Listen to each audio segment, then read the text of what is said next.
Jackson, Mississippi. The name alone evokes the soul of the American South. Golden, dry sunlight, crispy cornbread, and rows of weeping willows whispering fairy tales. But that's the Jackson on postcards. The Jackson built for tourists. The Jackson you only see if you don't stay parked too long. There's another Jackson. The one that simmers beneath the pavement, behind the locked doors of police precincts, inside courtrooms chilled with the scent of old paper, where the law isn't something spoken aloud, but something bent to shape. In that Jackson, too many wear badges like licenses to throw people to the ground, push truth aside, and dress it all up with a pretty word: justice. You can walk into any courtroom in this city, and if you listen closely, you won't hear the lawyers. You won't hear the judges. You'll hear the compacted silence of years when unchecked power grew roots. And then there was a woman who dared to break that silence. Her name, Belinda Knox. Age, 58. Short salt and pepper hair. Presence like a cold wind. Silent, but strong enough to sweep every lie off its feet. She didn't need to raise her voice. She didn't need music or a spotlight to enter a courtroom. She only had to stand there, and suddenly the law remembered how to work. In a city where order is often confused with silence, Belinda was the necessary jolt that made every gaze turn back to where it should have been all along. Monday morning. The sky was clear like a New Year's promise from a mayor who never kept one. Belinda Knox had just parked in the lot beneath City Hall when her phone buzzed. A single text message: request for early trial. Officer Harlan has a lunch appointment. Lunch.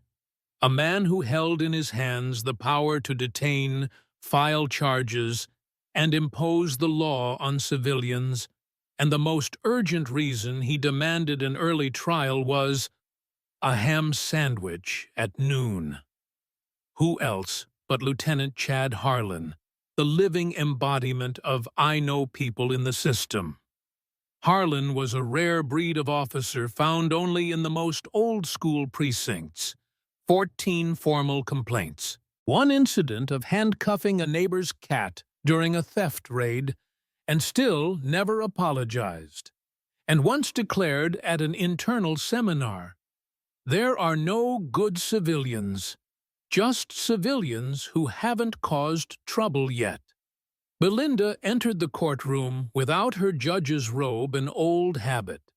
She preferred to listen, observe, and feel the truth before anyone had a chance to stage it. The courtroom was small, lit with cold fluorescent lights. Aside from a few drowsy lawyers and 2 reporters who had shown up early to catch the week's first drama, the atmosphere seemed calm. But Belinda knew too well. The most unforgettable cases often began with suspicious normalcy.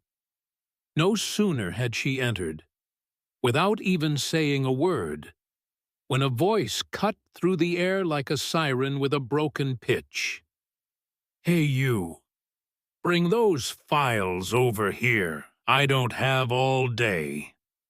Harlan's voice, sharp like a razor, but always cutting the wrong way.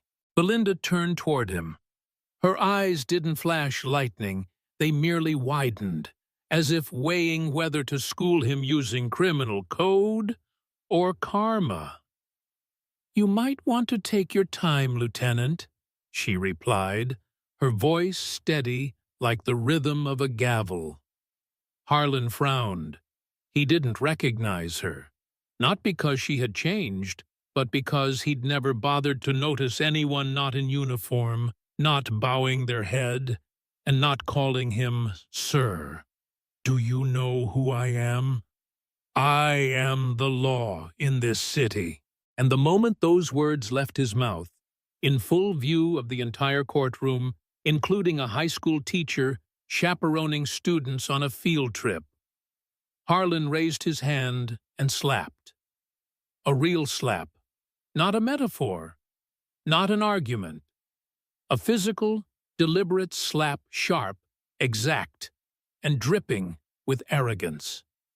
1 second of silence, 2 seconds of shock. 3 seconds later, Belinda was still standing, her cheek slightly flushed, but her eyes like glaciers melting from the North Pole. The entire room froze. A lawyer dropped his Starbucks. A female reporter raised her phone, but forgot to turn on the mic.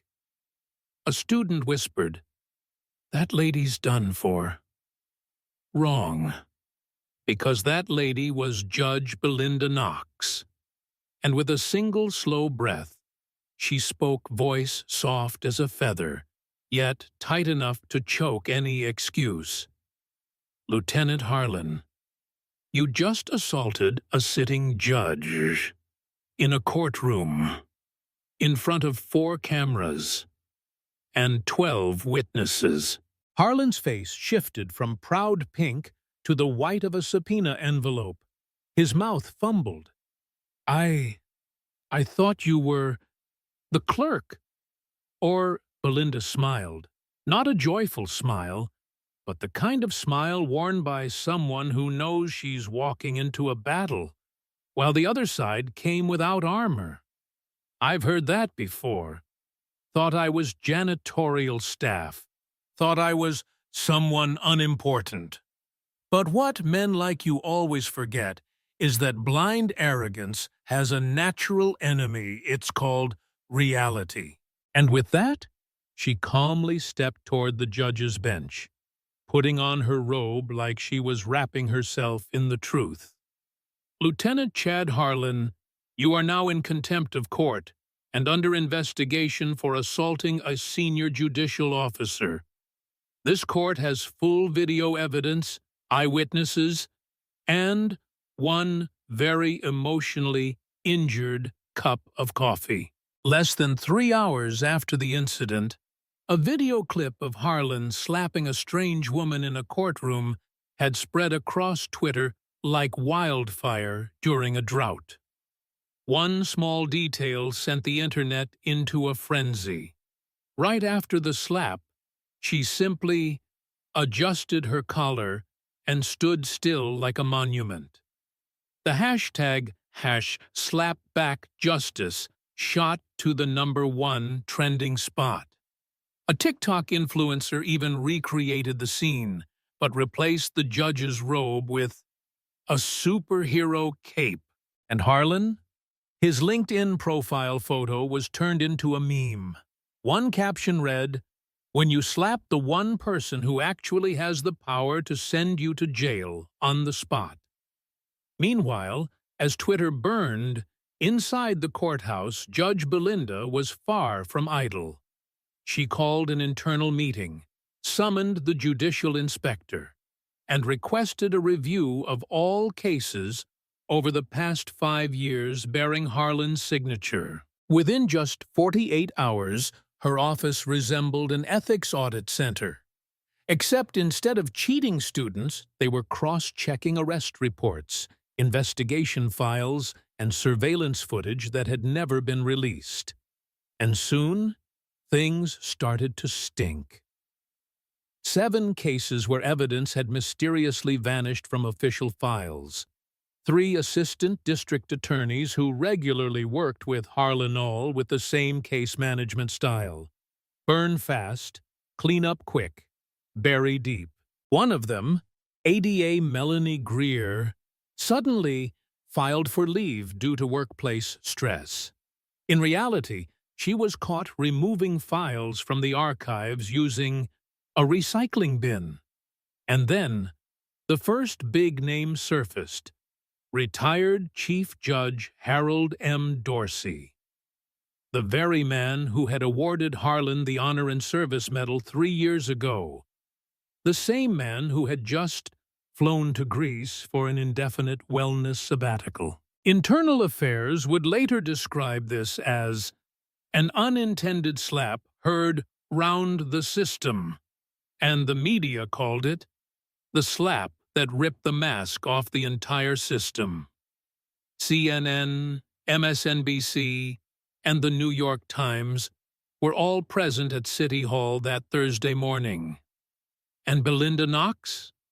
She stepped in front of the cameras, stood tall like a power pole in a storm, eyes unblinking, and began her speech. They thought it was just a slap, but that slap opened a black hole where truth had been twisted by power, and justice had been strangled by silence. Today, we're not just holding one man accountable. We're dragging an entire system into the light. A reporter asked, "Judge Knox, aren't you afraid of retaliation?" She looked straight into the lens, lips curling into a smile thin as a razor. "If truth has enemies, then I'm not afraid of war." That night, when she returned home, Belinda received a call from an unknown number. An old, gravelly male voice spoke softly. "You're disrupting the order." She answered plainly, "Good. That order is rotting." Then she hung up, sat down at her desk, and opened the next case file. On the cover was the name of a young black man who had been sentenced to 5 years for carrying 2 cans of spray paint. And the only reason that case still existed was because there were no cameras that day. Friday. It rained. Not the gentle kind that inspires poetry, but the kind of rain that felt like the sky was peeling its own skin layer by layer, as if even the heavens wanted to wash away the lies that had blanketed this city for far too long. Inside Judge Belinda Knox's chambers, things were nearing a boiling point. On the wall, a web of connections, sticky notes in yellow, red, and blue, arrows pointing from name to case, case to person. At the center, Chad Harlenow, known by many names, none of them kind. Next to him, a red circle marked 3 figures: ADA Melanie Greer, Judge Dorsey, now missing, and a new name, added just this morning: Elliot Kane, a private attorney who specializes in representing police organizations. "You're touching a layer of power that doesn't go by titles," said Carter Belinda's court clerk. He was tall, soft-spoken, with a voice that felt like every sentence had been approved by the universe as a cosmic warning. Belinda didn't answer. She was listening again to the copy of an anonymous audio clip sent from somewhere. "If that bitch keeps going, I'll have someone take care of her the way we handle fake news, wipe her off the feed." The first voice was unmistakably Harlan's. The other, deep, even, remained unidentified. All that was known was the laugh that followed. Low, smug, the kind that made murder sound like a task easily outsourced with a single phone call. 11 p.m. Belinda was reviewing a case file of a 15-year-old boy charged with resisting arrest his crime. Raising a hand to block a flashlight beam aimed straight at his eyes. A knock at the door, unannounced. She looked out. A young woman, hood pulled over a raincoat, holding something in a paper bag. "Judge Knox, I heard you're the only one still keeping the lights on." The girl's name was Annalise Carter, a journalism student, and the cousin of one of the defendants once arrested by Harlan. "I have something you need," she said. and handed over a USB drive. Inside, a video from a hidden camera placed outside the courthouse capturing Melanie Greer receiving a thick envelope from Elliot Kane right before a case dismissal hearing. They think only the cameras inside the courtroom get archived. But I'm more obsessed with justice than with the entire Marvel Cinematic Universe. Belinda didn't smile, but her eyes lit up, not with hope, but with the gleam of someone who's just seen light inside a tunnel filled with landmines. 6 a.m. The Jackson courthouse opened earlier than usual, but no cases were heard that day. Instead, an emergency internal meeting, a press conference called by Belinda herself, and an anonymous letter sent to the court, warning, if you don't stop, the only thing you'll be wearing won't be a robe, but a headstone. Carter asked, do you want to cancel the press conference? Belinda replied without a second's hesitation. I didn't come here to wear armor. I came to strip theirs off. 9:30 a.m. She stepped out onto the courthouse plaza. Cameras turned toward her, people gathered, and far in the distance a man leaned against a lamppost, eyes unblinking. Elliot Kane. Jackson, Mississippi. 9:42 a.m. The plaza was packed. Cameras flashed non-stop.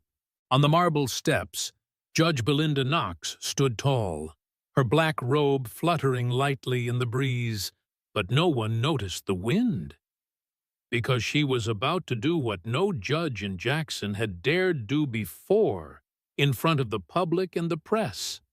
Expose those perched high atop the Tower of Justice who quietly enabled violence. I'm not here to deliver a speech, she began, her voice deep and resonant like a church bell echoing through stone. I'm here to make an indictment, not of one person, but of a system. Below, the crowd held its breath. Some reporters pulled out their earbuds. They didn't want to miss a single sound. Some police officers began inching backward. In my hands is a list of 12 criminal cases with tampered evidence, 7 prosecutors involved, 3 judges who looked the other way, and a network of legal advisors, which was really just a laundering machine for those in uniform without a conscience. And then she held up a photo, Elliot Kane shaking hands with Chad Harlan. Between them, an envelope. Is this justice or a black market handshake? She asked. Immediately after the press conference, the entire Jackson courthouse exploded with buzz. Reporters dubbed it the legal bombshell. The public shared the video like a flood unleashed online. But not everyone applauded. 15 minutes later, Belinda got the first call. No name, no greeting. You seem to have forgotten who helped put you in that seat. She hung up. 30 minutes after that, someone threw a rock through her office window. Attached to it, a note. Pick your chair or pick your grave. That night, Belinda didn't go home. She stayed in the office with Carter and Annalise, preparing the files for submission to the U.S. Department of Justice. They printed documents, compiled evidence, and marked individuals. No one said much, only the sound of the printer, the wind whistling through a cracked window, and the ticking of the clock like a countdown to something unnamed. Carter suddenly asked, "Do you think they'll let it go?" Belinda didn't answer immediately. She looked out the window, where darkness had swallowed the city. Then she spoke, soft but steely. I don't need them to let it go. I just need them to know I won't stay silent. The next morning, the courthouse opened as usual, but on Belinda's desk was another envelope. No return address. Inside, a photo of her niece walking home from school, a lock of hair, and a scrawled note in red ink. Sometimes justice needs to know when to shut up. Belinda stood still. 1 minute, 2 minutes. By the third, she picked up the phone. Carter, call the FBI. Activate federal protection. And get my niece to safety. I'm not doing this to be a hero. I'm doing this because I'm tired of teaching children that silence is survival. 3 days after the slap that shook the system, Jackson was no longer the quiet city behind willow trees. It had become a stage where light shone into corners many wished to forget. And at the center of that stage stood not the mayor, not the police chief, but Judge Belinda Knox, holding a red case file, with the look of someone who had nothing left to fear. This is no longer a hearing, she declared during a special session before the State Judicial Council. This is a dialogue between the past and the present. And with all due respect, I'm here to cut the mic on the past. In the High Council chamber usually reserved for naming new classrooms or approving parking lot contracts, there were now 19 files laid out. Each bore the name of a case Chad Harlan had handled, or more precisely, handled someone into losing all hope of appeal. Standing with Belinda were two unexpected figures. Talia Moon, a young black attorney who had been encouraged to resign by Harlan after she spoke out against misconduct. Reverend Marcus Hill, a local pastor whose brother had once been detained without charges.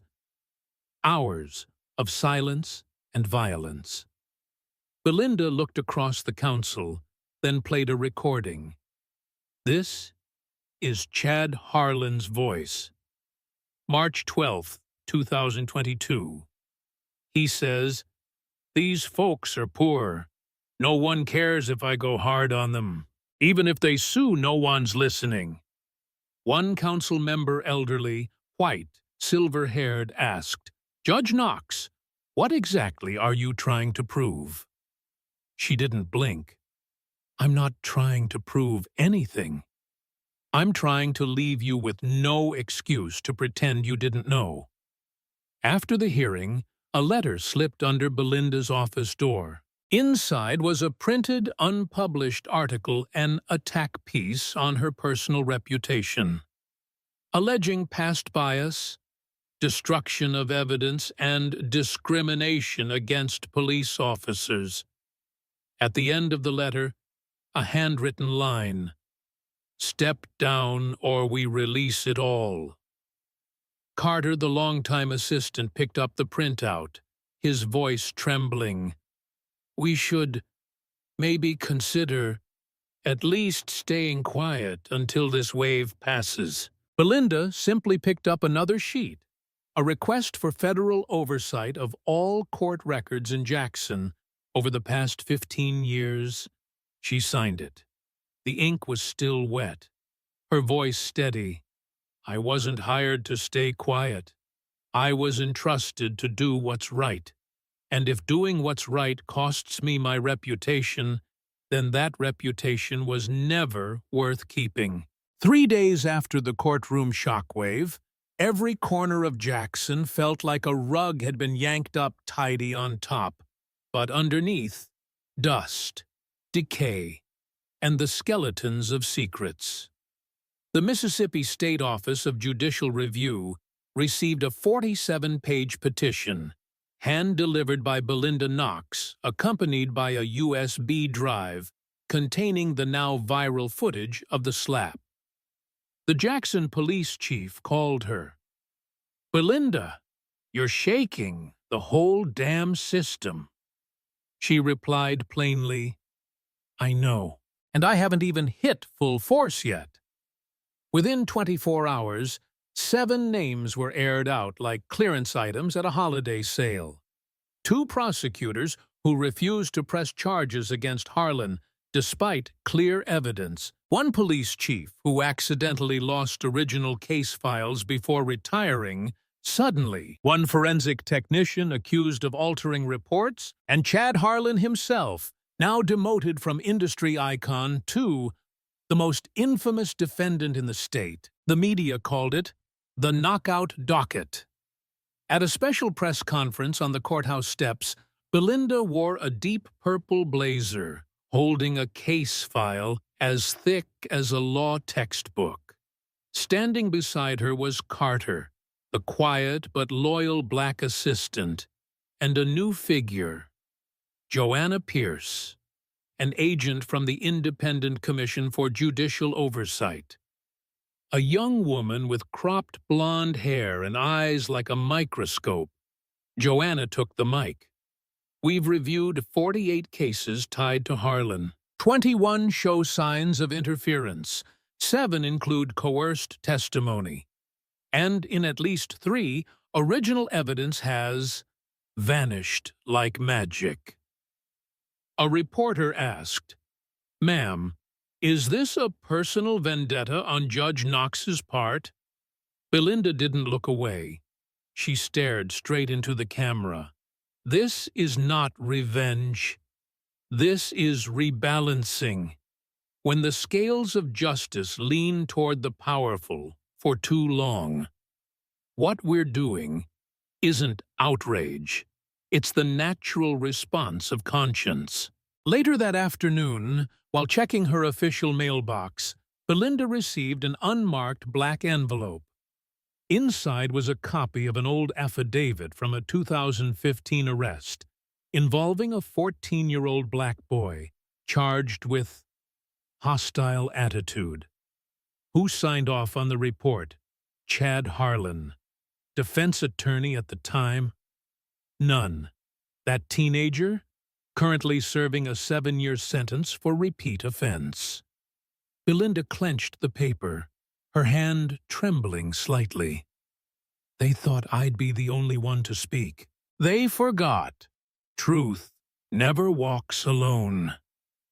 She turned to Carter. Get me ready.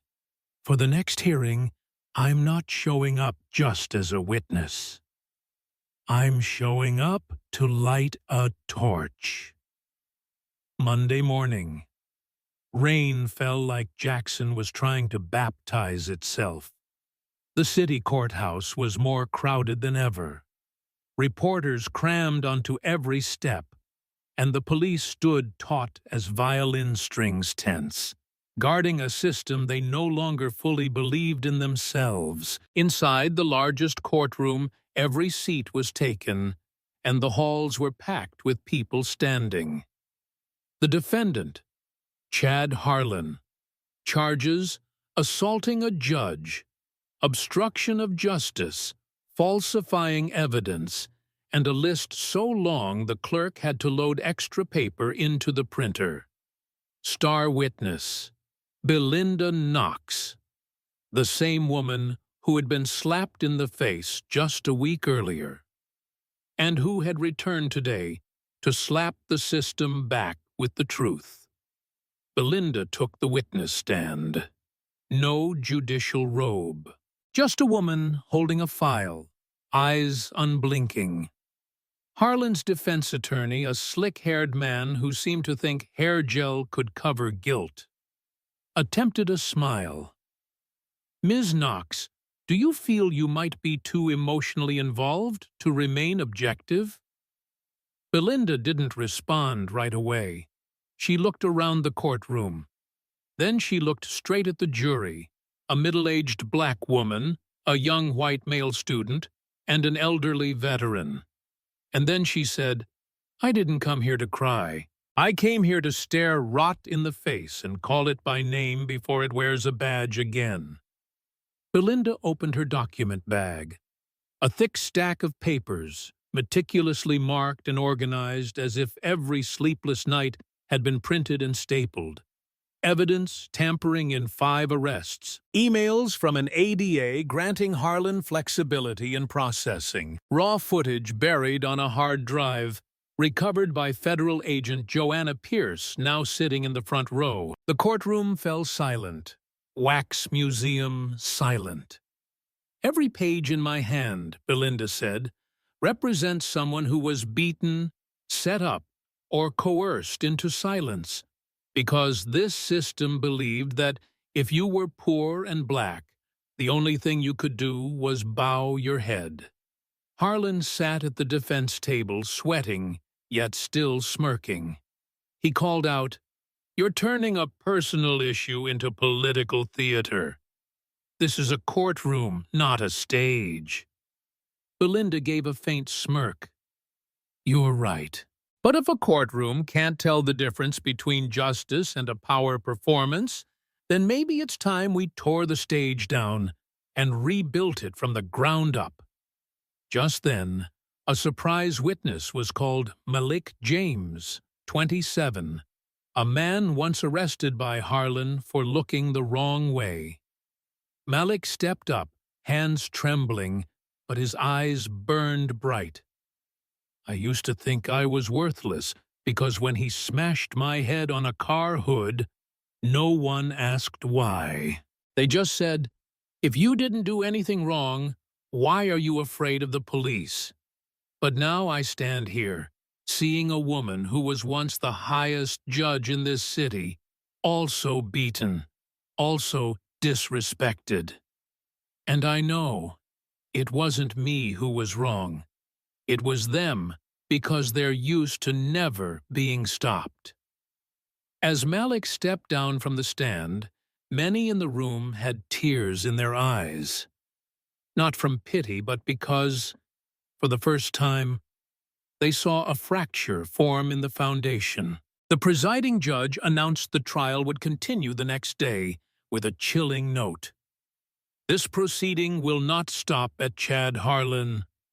We have received orders for an expanded investigation into 3 district attorney offices, 2 police precincts, and 1 former judge." The room exhaled. Belinda sat down, slowly poured herself a sip of water. But in her eyes, the storm had only just begun. That night, Jackson did not sleep. Not because of the weather, but because the power structure that had once sat so comfortably atop the pyramid was now violently trembling. And Belinda? She sat in a small office adjacent to the courthouse, the warm yellow light glowing softly, flipping through case files as if she were rereading the history of a city that had once scoffed at laws and thrived on privilege. The phone rang. An unknown number.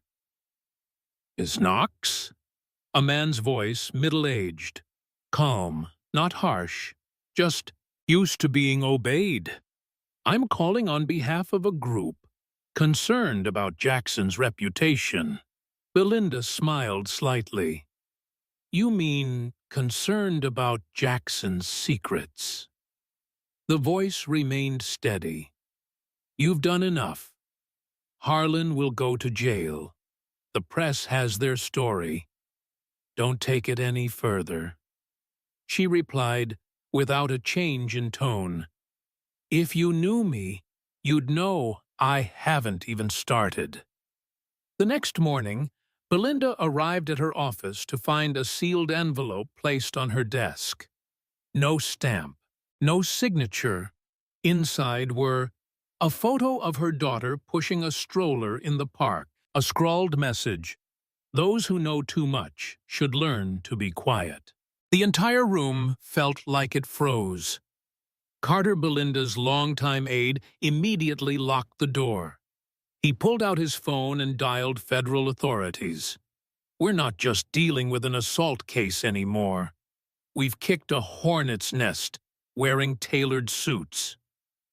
A high-level emergency meeting was convened with the federal investigation team. Only 4 people were present. Belinda Carter, Agent Joanna Pierce, FBI. Agent Reyes, Department of Justice. Joanna spoke. We've begun auditing internal financials. There are signs of money laundering through the district attorney's office and a private security firm linked to the mayor's office. Belinda let out a long breath. Jackson doesn't need a storm. It already is one. Reyes added, We have reason to believe that several former judges were bribed to shield officers with records of violence. And you know what that means?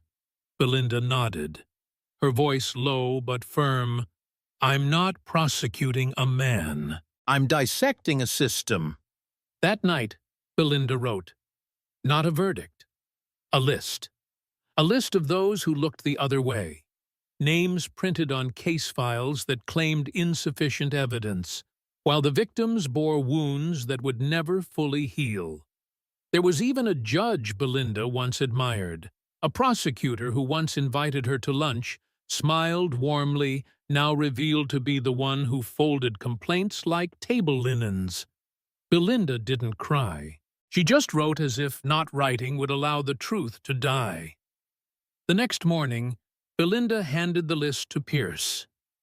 I'm going public. I'll release the names. At Friday's press conference. Joanna was silent for a few seconds. They'll respond. It might not be just messages or envelopes this time. It could be actual guns.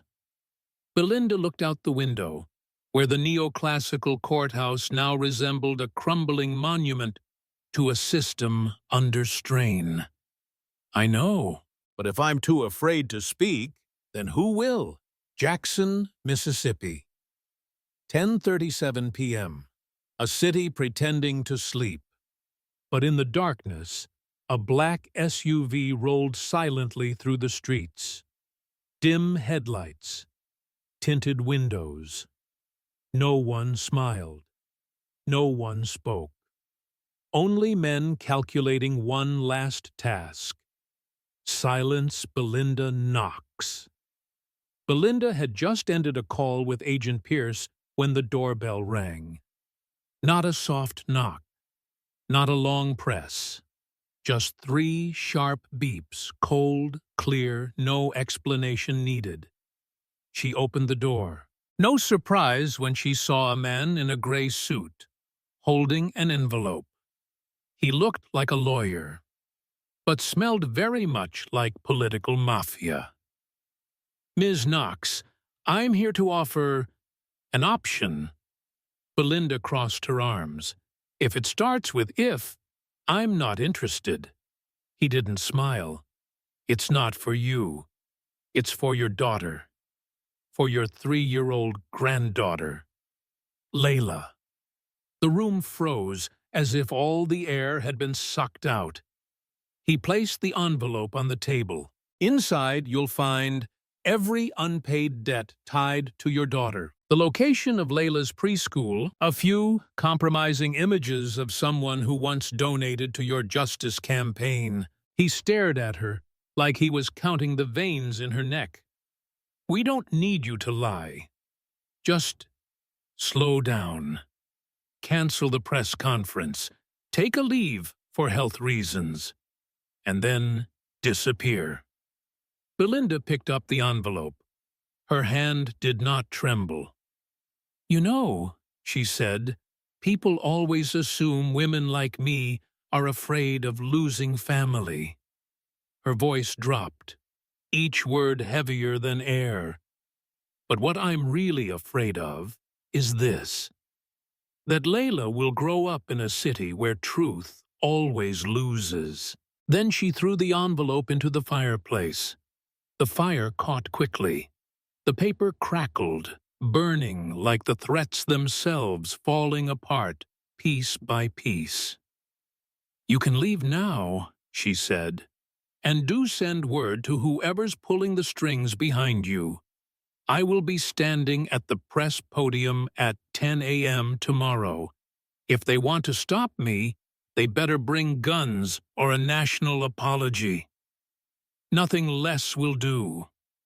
At City Hall, the lights were still on. Mayor Foster, his personal aide, and the Chief of Staff stared at the report just handed to them by one of their insiders. She's not backing down. Foster slammed his fist on the table. If Belinda releases that list, my career is over. 3 council seats lose public confidence. And the DA's office shuts down out of sheer disgrace. The Chief of Staff asked, "Can we have her arrested? Fabricate something?" Someone else whispered, "Or a car accident?" The room fell dead silent. Then Foster, voice low and tight, "No, no one touches her tonight. If we act now, the whole country will turn its eyes to Jackson. And they won't just look with their eyes, they'll look through cameras and through outrage." Belinda was still awake. On the desk, 2 things lay side by side: a compiled file of buried cases, a handwritten speech still being edited. She crossed out one line, "I'm not here for revenge," and wrote instead, "I'm here so no one else has to suffer what I once silently endured." She exhaled, not out of fear, but because she knew. The truth doesn't just cost people their jobs. It makes them desperate. And desperate people are more dangerous than any gun. The courthouse gates would open. The cameras would roll. Her name would lead every headline, not because she'd been slapped, but because Belinda Knox would stand before all of America, point at a rotting system, and not blink. Federal Courthouse, Jackson, Mississippi. 10:00 a.m. The gates had barely opened when the cameras locked in. Reporters pushed forward, live feeds running across 3 states. A little girl, no more than 7, held up a handmade sign, "Ms. Belinda is Grandma Justice." Belinda stepped into the sunlight, black blazer on, silver hair pulled back neatly. No police escort, only her young clerk, Tasha, by her side, and a list of 13 names in hand. Tasha whispered, "Cameras are ready." Belinda nodded. "And Justice? Is she ready too?" She stepped up to the microphone. "I didn't come here to talk about a slap. I came to speak of the wounds we've learned to ignore. I don't represent a political party. I represent those who were silenced with batons and plea deals." The camera panned slowly. "My name is Belinda Knox, and today I submit a list of 13 individuals, including 5 police officers accused of abuse of power, 4 prosecutors who suppressed evidence, 2 judges who dismissed complaints from the system, and 2 senior officials who used funds from the Justice Support Initiative to vacation in the Bahamas." The crowd held its breath. We are not just prosecuting one violent man. We are exposing a system that only thrives when everyone stays silent. A reporter shouted, "Judge Knox, do you have any evidence?" Belinda raised her hand. Tasha stepped forward, holding up a USB drive sealed with the Department of Internal Affairs insignia. "I don't bring accusations. I bring data." Applause broke out.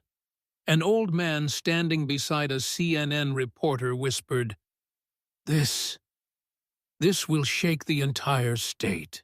The state's Chief Justice, seated front and center, frowned as his name echoed from the list. A white prosecutor scratched his nose to hide the sweat beading on his forehead. Meanwhile, citizens began lining up to sign a petition for an expanded investigation. A group of young lawyers, once too afraid to speak, now held up signs. "We will not stay blindfolded." Belinda ended the press conference with a line that would later be etched into the legal history of the state. This justice system didn't collapse because of a slap. It collapsed under the weight of 1,000 nods to wrongdoing. Today, we do not nod. We stand. 3 weeks later, 6 officials were arrested. 2 judges were suspended. City Hall opened an official ethics hearing. The FBI launched an investigation into federal police support funds. And Belinda? She didn't go on television.